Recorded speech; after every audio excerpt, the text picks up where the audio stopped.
मित्रांनो, तर आज आपण शेतीमध्ये आलेलो आहे. तर आपण मगाशी तुम्हाला कांदे दाखवले, तर आता इथं लसूण आहे. तर वहिनीला आपण विचारू, हा किती दिवसाचा लसूण आहे?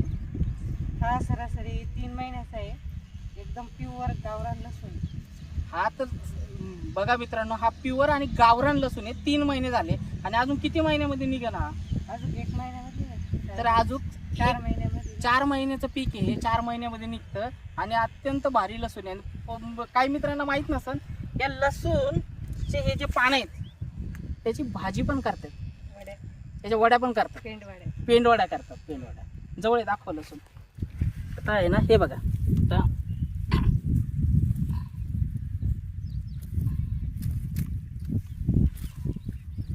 तिकडनं दाखव. हे बघा. 1 महिन्यात भरपूर होईल. आता एवढा झालाय. अजून किती दिवसात वहिनी येतो? 1 महिना. 1 महिना ना. तर 1 महिन्यात हा पूर्ण लसूण काढायला येतो. धन्यवाद.